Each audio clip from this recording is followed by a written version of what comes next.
All right, plowing ahead. Bill, so something kind of ridiculous happened to me the other day, and you're the only person who I think might appreciate my point of view on the matter. Okay, so there's this really good-looking lady that works at the sandwich shop around the corner from my job. So been going there for like a year now, and I've always wanted to say something to her, but never did because either the place was too busy at the time or I just pussied out, usually the latter. So the other day, I finally man up and decided to say something, and it went a little something like this. I go in after 2, so it's not as busy. I place my order. She makes me a wrap. She hands me a wrap, and I say, "Excuse me. I've been coming in here for a while, and I've always wanted to introduce myself." And before I can even get the words out, her smiling expression turns blank. Her lips seal tight, and she kind of looks up at her eyebrows with that "you gotta be fucking kidding me" look all over her face. I can only equate... shit, I just hit the wrong button on my computer.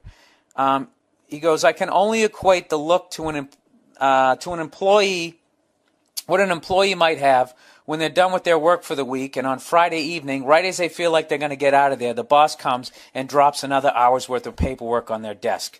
They can't say anything, but you know they're thinking, 'You fucking prick.'" So what I end up saying after I get this look from this chick is, this is basically what the guy says. He said, "Excuse me, I've been coming in here for a while, and I've always wanted to introduce myself." You know what? Fuck it. Never mind.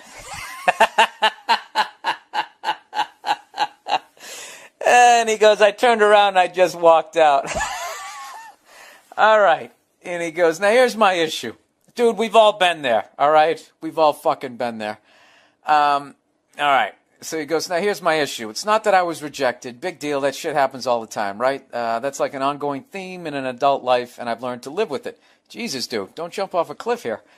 He goes, "My problem is that society," I can't even talk, society. "My problem is society dictates that the guy should approach the girl, and all the girl really needs to do is look pretty, throw a few signals, and wait for dudes to start clamoring like morons. Is it fair? No. But then again, it's really not a big deal. It's one of the situations you grow accustomed to. But if that is the case, and if all women have to do is be pretty, then say yes, or go fuck yourself, could they at least wait 30 seconds for me to say whatever retarded shit I'm thinking before they shoot me down? All she has to do is wait a minute and say, 'No, thank you.' But instead, I get cut off by stink eye mid-sentence. Should I have told her to go fuck herself? What are your thoughts on this sort of shit? Your true and loyal fan, Bobo the douchebag." All right. What are my feelings on this? All right. First of all, dude, we've all been there. We've all, you got it in your head, you're going to come up there like fucking Sean Connery in one of those early James Bonds. You even feel like you got a fucking tuxedo on, and then the second you open your mouth, you sound like fucking Arnold Horshack, and you even want to shoot yourself down at that point, okay? But in answer to your question, should I have told her to go fuck herself? No. That's not... I mean, I'm just, having not been there. I can't... It would depend on what the look on her face was, or how she looked.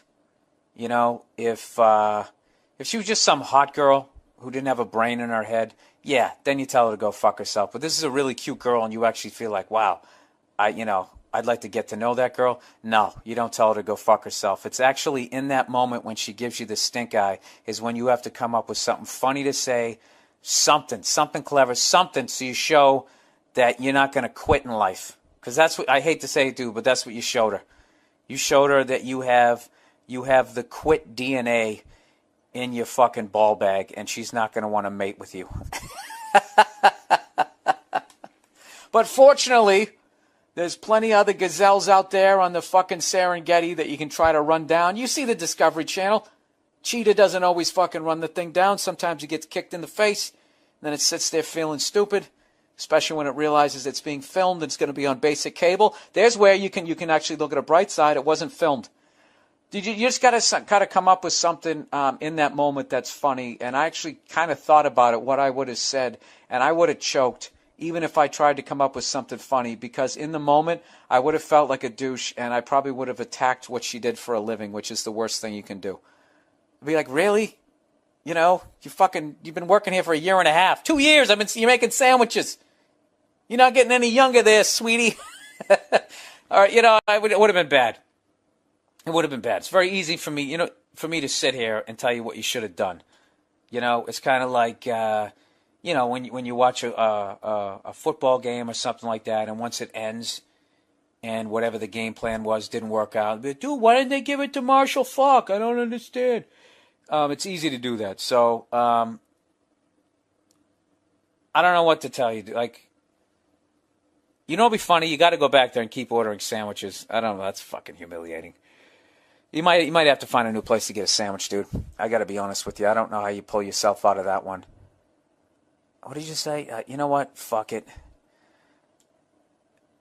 Oh, this is what you do, dick heights. You just walk in, just kind of be a dick, When you just walk up, hey, sunshine, or something.